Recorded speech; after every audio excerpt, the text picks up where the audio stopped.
કેન્દ્રીય કૃષિ મંત્રી શ્રી શિવરાજસિંહ ચૌહાણે હલકી ગુણવત્તાવાળા ખાતરો અંગે તાત્કાલિક કડક કાર્યવાહી કરવાનો નિર્દેશ આપ્યો. સિનિયર આઈપીએસ અધિકારી Sonali Mishra railway protection force આરપીએફની વડા તરીકે કમાન્ડ સંભાળનાર પ્રથમ મહિલા બનશે.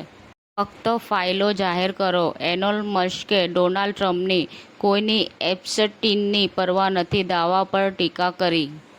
ગુજરાત મેટ્રો રેલ કોર્પોરેશને સુરત શહેરમાં મેટ્રોને સમાંતર માર્ગોનું ઝડપી સમારકામ હાથ ધર્યું. હિમાચલ પ્રદેશના મંડીમાં ભારે વરસાદ વચ્ચે પૂર્વ મુખ્યમંત્રી જયરામ ઠાકુર ભૂસ્ખલનથી બચી ગયા.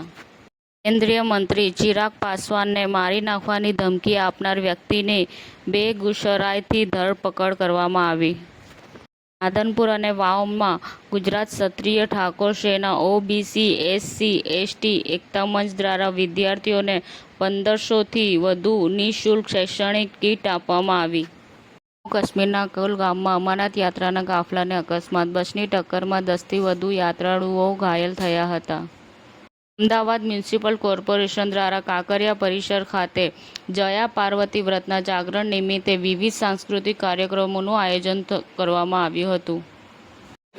રાજકોટ ખાતે મહિલા મંડળ દ્વારા ગુરુ પૂર્ણિમા નિમિત્તે માતૃ પૂજન કાર્યક્રમ યોજાયો હતો. યુક્રેન સંકટને સામલો કરવા માટે ઉત્તર કોરિયા રશિયાને સંપૂર્ણ સમર્થન આપે છે. સમાચાર ટુડે ન્યૂઝ ચેનલની ટીમ અને જે સત્ય છે તે જ બતાવશે. આપ જોતા રહો સમાચાર ટુડે ન્યૂઝ ચેનલ. ગુજરાતની ધરતીનું ગુજરાતીઓ માટે જ, એટલે કે સમાચાર ટુડે ન્યૂઝ.